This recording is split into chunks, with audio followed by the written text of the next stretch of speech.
welcome to the channel. We are in a festive mood here, as you can tell with all the Christmas stuff, because it's almost Christmas time, and Congress has given us a Christmas surprise a little bit early. We're going to get into that in a second, but they did, well, some of them did. Oh, you mean they're shutting the ATF down early?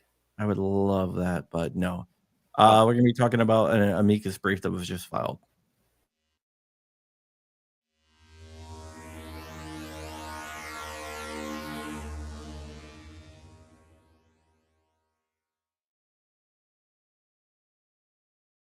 And we are back live. Thank you, Rich, for joining us here. And we are going to be talking about a case that's in front of the Supreme Court. And there is let me just do something really fast.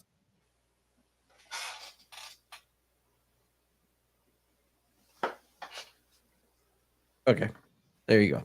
Okay, and in this case, it deals with it's called a Gardner versus Maryland. We talked about it with our friend Steven Stimbolia at 2A Law on YouTube just not too long ago.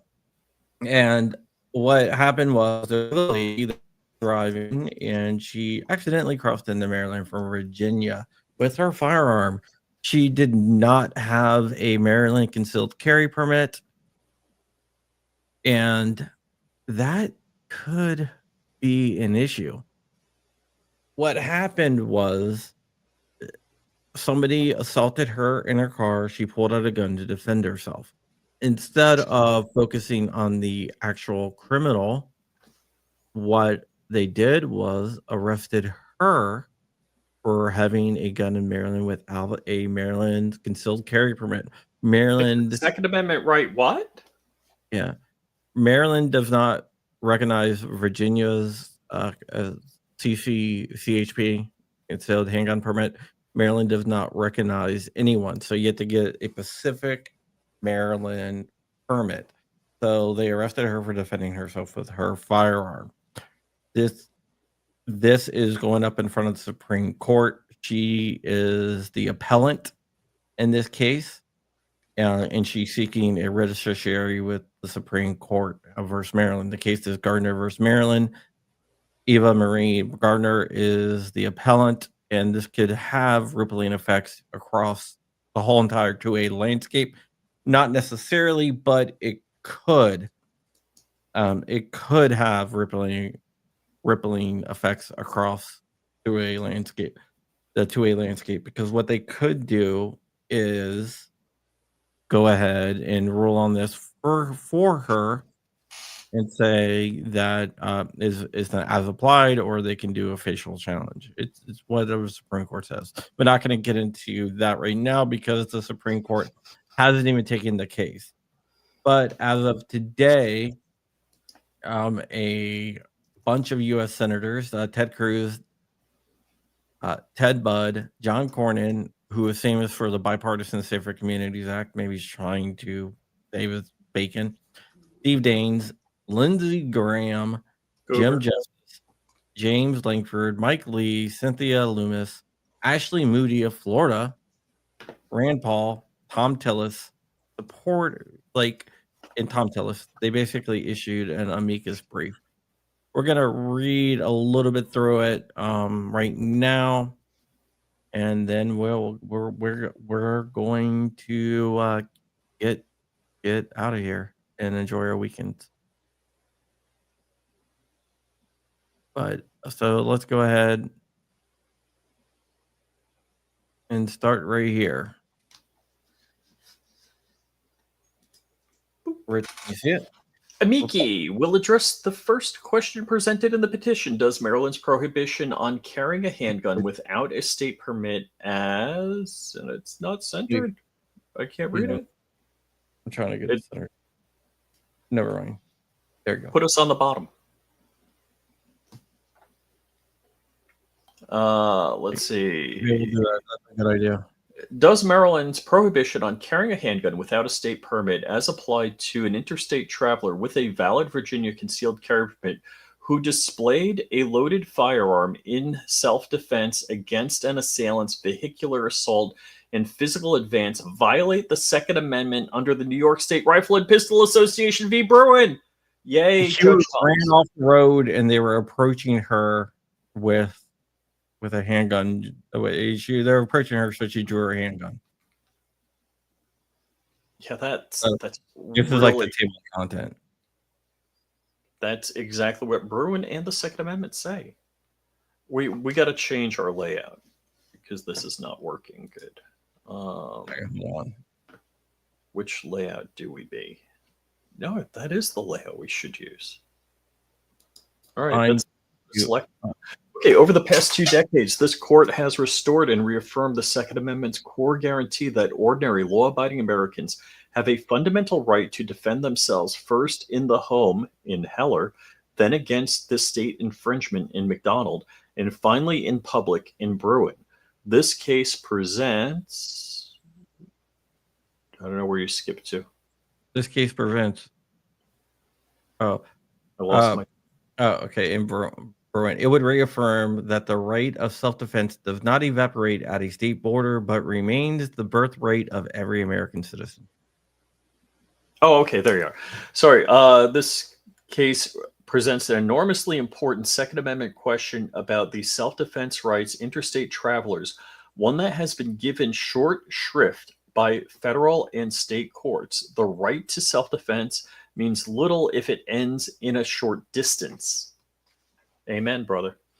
From your door and a patchwork of state licensing schemes is an onerous burden on Americans who must travel for work or pleasure and want to defend themselves. The United States has a long history of exempting interstate travelers from gun control laws, and Maryland Appellate Court failed to recognize this tradition or even conduct a Bruin analysis, or even conduct a Bruin analysis. I want to make sure I say that right. Amicus are Senator Ted Cruz of Texas. We know already said who they are, so. Okay. In the underlying case, the petitioner Ava Marie Gardner was traveling from her home in Virginia to her mother's home in Pennsylvania when her vehicle was struck twice and forced from the road in Maryland. When both vehicles came to a stop, the other driver approached her vehicle. Gardner holds a concealed carry permit and carried a loaded gun in her glove box. Fearing for her safety, she showed the approaching driver her gun and told him to return to his car. He did so. Following a jury trial, Gardner was convicted of carrying a loaded handgun on or about her person and knowingly transporting a loaded handgun in her vehicle in violation of Maryland criminal law. Blah.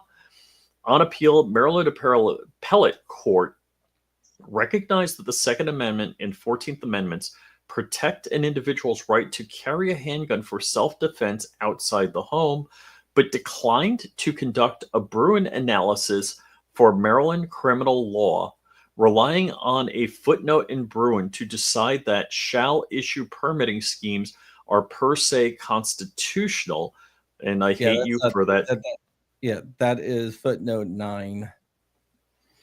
And permitting are constitutional, and the court ignored the end of the footnote that recognized the potential for an as-applied challenges to such permitting schemes. The court then decided that reciprocity is not mandated under Bruin, and that unless and until the Supreme Court of the United States holds otherwise, or unless the Congress enacts a statute requiring nationwide reciprocity, we hold that Maryland was entitled to require the resident of another state to possess a Maryland handgun permit to legally transport a loaded handgun on the public roads of Maryland for reasons explained in the petition here, and the court should correct this failure to follow Bruin and ignore the self-defense rights of interstate travelers.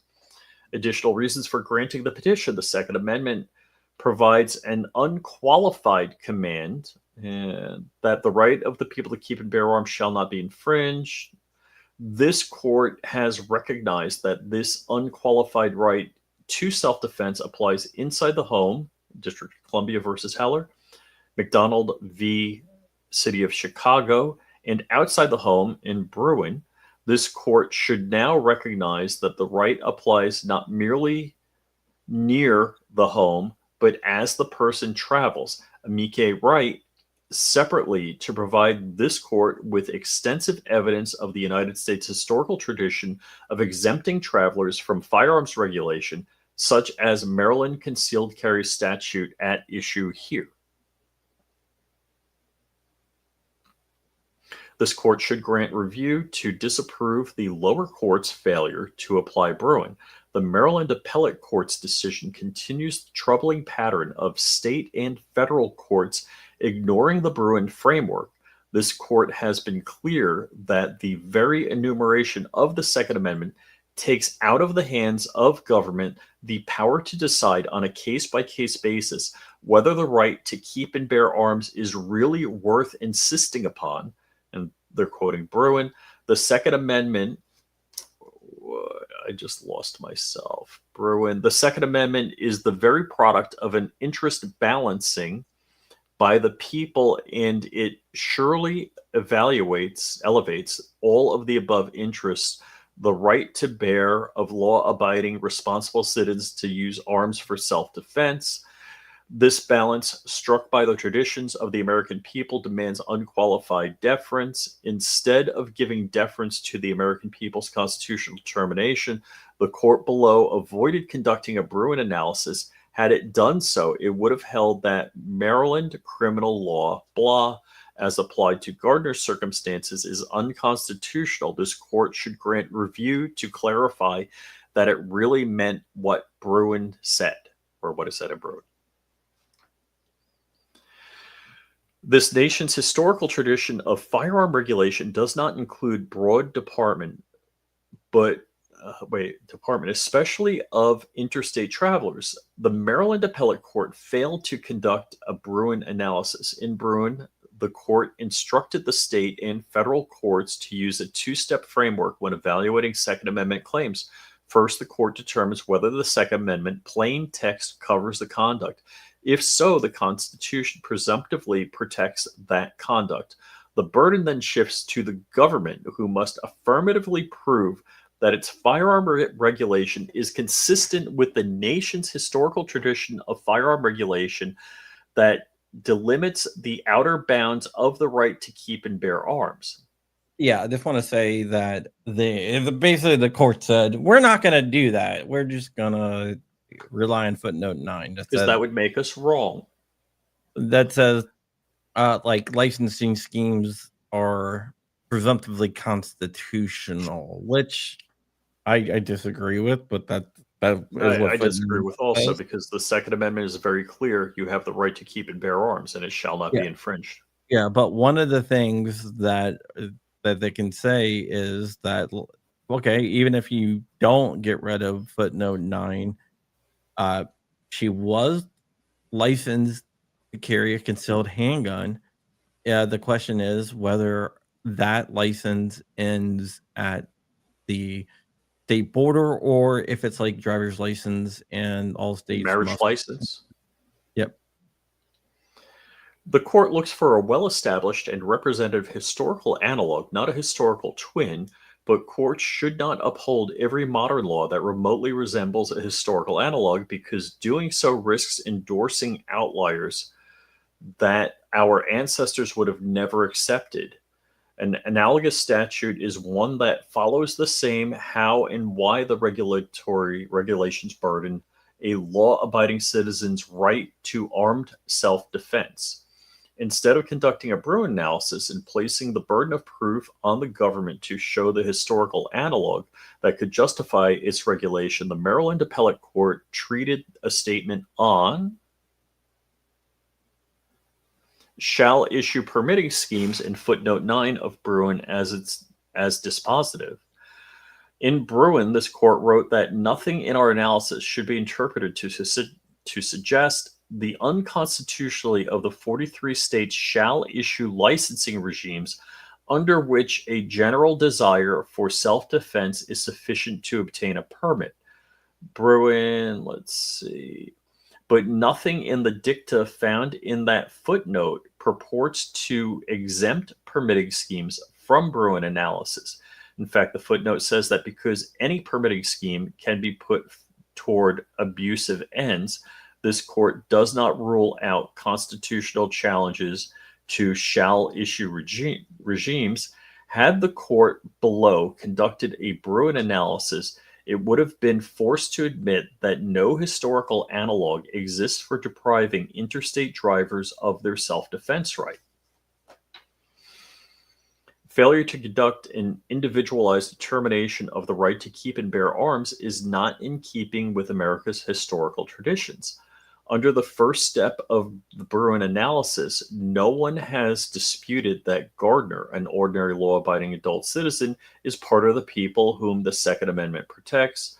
Bruin, quoting Heller, nor does any party dispute the fact that handguns are in common use for self-defense. Heller, quoting Blah, and the court should have little difficulty concluding that Gardner's proposed course of conduct involving carrying handguns publicly for self-defense is protected by the plain text of the Second Amendment. As this court has held, nothing in the Second Amendment's text draws a home-public distinction with respect to the right to keep and bear arms, and nothing the Second Amendment's text draws a distinction between keeping and bearing arms in public outside your home, at the supermarket, or in Gardner's case, on the way from home to visiting your mother in another state. Under the second step of the Bruin analysis, the government, not Gardner, bears the burden of showing a historical analog. The Maryland Appellate Court erred in not requiring the government to meet that burden, but in any event, no historical analog exists here, and when a challenged regulation addresses a general societal problem that has persisted since the 18th century, the lack of a distinctly similar historical regulation addressing that problem is relevant evidence that the challenged regulation is inconsistent with the Second Amendment. Yeah, if they used a Bruin analysis, since no analog exists, they would have lost on the Bruin analysis, and she should have won. So that's why they're saying that the court avoided using a Bruin analysis. From the earliest modern Anglo-American history, the right to keep and bear arms in public has traditionally been subject to well-defined restrictions governing the intent for which one would carry arms, the manner of carry, or the exceptional circumstances under which one could not carry arms. Early common law prohibited the act of going off armed to terrify the king's subjects, which always involved evil intent or malice, and blah. Yeah, This so common law, they're saying that it's more of intent than the action. this common law crime was affirmed in the Statute of Northampton. Yeah, they always reference that. We've talked about Northampton before.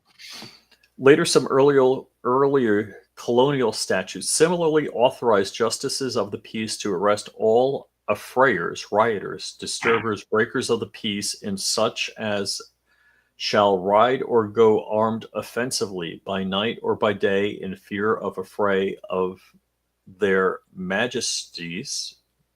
Basically, it's another example of how they said that, arming, but so the king was able to pull you off the street if you're armed. No, if you're armed with ill intent. An early unique colonial statute prohibited planters from carrying all pistols unless in military service. In colonial times, a planter was simply a farmer or a plantation owner who settled in a new territory, but the statute exempted all strangers from traveling upon their lawful occasions through the province, behaving themselves peaceably. Going armed statutes endured in the late 18th century and early 19th century that prohibited bearing arms in a way that spreads fear or terror among the people, and not merely for carrying the firearm in public. Brandishing. You can right see down here. Following ratification, states continued recognizing the common law prohibition on bearing arms to terrorize the public. Bruin State statutory prohibitions showed a consensus that states could not ban public carry altogether. At a time, it was considered beyond the constitutional pale to altogether prohibit carry. The consensus view at the time was that states could not altogether prohibit the public carry of arms protected by the Second Amendment or state analogs. The final type of relevant post-ratification statutes were surety states that require certain individuals to post bond before carrying weapons in public. Hold on. These statutes presumed that individuals had a right to carry and that could be burdened only if another could make out a specific showing of reasonable cause to fear an injury or breach of the peace, and surety laws did not prohibit public carry in locations frequented by the general community. Rather, an accused arms bearer could go on carrying without criminal penalty as long as he posted money that would be forfeited if he breached the peace or injured others. So And that even just going through examples of where it's not happened, then it goes into the 14th Amendment, which applied the Bill of Rights and the Constitution to the states. But let's just jump down to here. In some.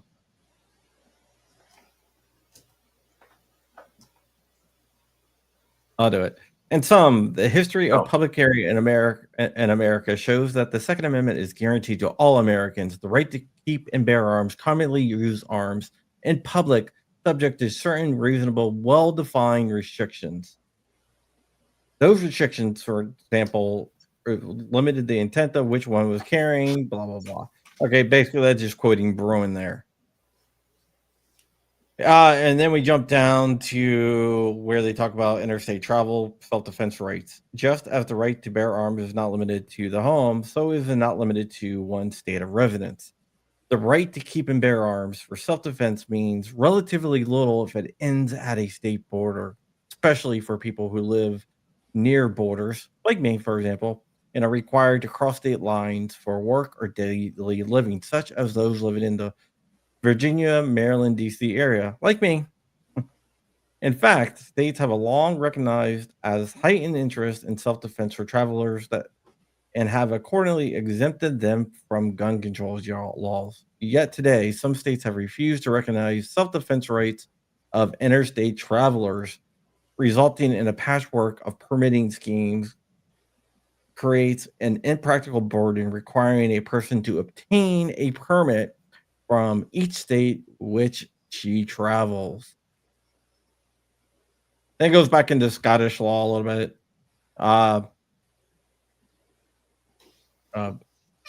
Then it shows how like travelers were exempted from it. So it gives us some examples of travelers being exempted from gun control, like from Indiana. Their gun control says every person not being a traveler. So it's a bunch of different laws that showed that travelers were exempted from local gun laws. It's a bunch, and this is the big one. There's only 2 pages left. So, Rich, I'm gonna kick it back over to you. Sure. As a practical matter, there is no reason that reciprocity for concealed carry licenses is not feasible. It has been implemented for much more dangerous licenses than concealed carry permits. Reciprocity exists for driver's licenses, even though there is no constitutional right to drive cars, and cars are much more dangerous than firearms. No other constitutional right requires a license, and the constitutional right to bear arms in public for self-defense is not a second-class right, subject to an entirely different body of rules than the Bill of Rights guarantees. This court has stated that it knows of no other constitutional right that an individual may exercise only after demonstrating to government officers some special need. Such would be unimaginable for other enumerated rights That is not how the First Amendment works when it comes to unpopular speech or the free exercise of religion. It is not how the Sixth Amendment works when it comes to a defendant's right to confront the witness against him. Requiring a license to exercise the freedom of speech or to practice one's religion would be abhorrent. Accordingly, restrictive licenses should not be how the Second Amendment works when it comes to public carry for self-defense. If states perceive an actual problem with an armed stranger traveling through their borders and their regulations are not merely pretextual, they should solve the problem by looking to regulations in keeping with American history. They should retain the benefit of concealed carry for their residents while requiring travelers to open carry. They could condition exemptions on a traveler spending no more than a certain amount of time in the state. But what states cannot do is prohibit open carry and restrict concealed carry to state license holders while they're rejecting reciprocity. The self-defense rights of the peoples cannot be thus infringed. The people have the right to self-defense, and that right is not limited to the home or the vicinity of the home. The United States has long recognized the need to exempt travelers from gun control laws. The need for an exemption could not be clearer than for permitting schemes like Maryland's that are outside the American historical tradition. This court should reaffirm the analysis it's required in Bruin and restore the right of the people to self-defense and interstate travel. Respectfully submitted. This is a big deal. I'm not too much of a big fan of this amicus brief. I think it went kind of soft. But let's go ahead and let's talk about one of the things I want to talk about on this is basically what they were saying, right? About Maryland's scheme. This could be pretty big because they could rule that states have to recognize each other's permits. The Supreme Court could say that if they decide to grant a writ of certiorari in this case, which they haven't granted a writ of certiorari, but by Congress, people in Congress writing amicus briefs, that strengthens the chance of the Supreme Court taking it. Well, another option, if they don't grant cert, and another, if they don't take it and hear it, what they could do is they could GVR the case too. GVR stands for grant, vacate, and remand. So what they could do, and I think this might be, honestly, I think this might be the most likely situation here is, I think what they could do is GVR the case and say, hey, you guys should have used Bruin analysis on this. You did not. So what we're going to do is we are going to grant cert. We're going to vacate your decision and we're going to remand it back down to you. And we're going to order you to go ahead and go ahead. You know what? I know what the hell's going on here. But we're going to go ahead and make you do a Bruin analysis on this. And then after that, then it can come back up to the Supreme Court. I think that's probably the most likely situation that we have here. But we'll see exactly what happens here. I think the most likely case that this is going to get GVR'd and sent back down because they should have done a Bruin analysis. Them claiming that they didn't do a Bruin analysis because constitutional, like shall issue permitting schemes are presumptively constitutional is BS. Because even in footnote 9, where the circuit court referenced, it says that not all permitting schemes, even if they're shall issue, is inherently constitutional. They're not necessarily constitutional, even though that they could be constitutional. So they should have used a Bruin analysis to go ahead and and look at this at Maryland's law itself, which they did not do. And the reason why I don't think that they did that is because if they did use a Bruin analysis on it, I don't think that they would have been able to get this through. It was intentional. They intentionally ignored that. Yeah, I do agree. I do think that they intentionally ignored Bruin and said we don't need to do a Bruin analysis because it will fail. Because there is zero historical analogs to point to the Maryland scheme being constitutional. Now you got to remember, and Rahimi, they said it doesn't have to be a historical twin, but it has to be similar, and there is none that's similar.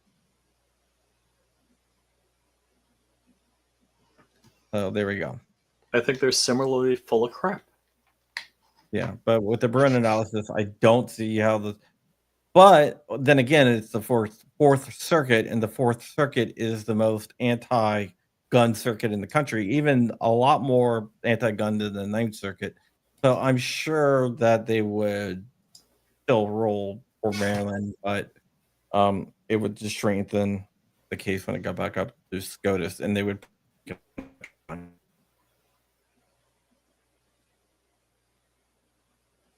That's what I'm saying.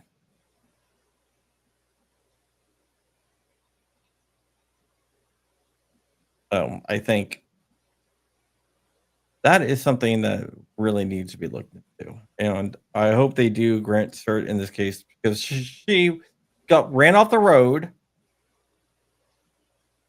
and the guy approached her to do ill will. Oh, a guy approaching you, running. If the guy runs me off the road and starts approaching my car, I'm pulling my gun. Yep. I don't know. He has a gun. I don't know what he's going to do, and I'm not taking that chance. I'm going home. Right. He might, but I'm going home. And what is she going to do? Get out and fight someone? Whatever. So I'm definitely going home. So it was definitely self-defense, and for them to even prosecute her on this, that shows you how twisted Maryland is when they prosecute a woman defending themselves after being run off the road by a man, and the man's approaching her car, and yet they're going to go after her. It doesn't make any sense. It's wrong. It's stupid, and it just shows a fundamental hatred for self-defense that the people in Maryland have. She should have never been arrested. She should have never been charged, and it's just dumb and stupid. And I live close to Maryland, right? And I did a video a couple years back where I stood at the feet of the Potomac. The Potomac is owned by Maryland, so there's some weird law that says you're allowed to have a gun even though it's Maryland because there's some water law or something. I don't know, but if I crossed that river, I would have been guilty of a felony. So I went from law abiding to guilty of a felony just by crossing that river. This is before I had my Maryland concealed carry permit. So, and that's really stupid. My county is on the border of Maryland. So if I step out of my county over to Maryland, then I'll be guilty of a felony in the eyes of the courts in Maryland, which is dumb as shit. Dumb as shit. But yeah. That's all I have to say about that. Hopefully the Supreme Court takes this because she should not be prosecuted. She should be cleared. And it's funny. I just messaged Mama Hoffman something. Yeah, she's in the chat. All right. Anything you want to say about this before we get out of here?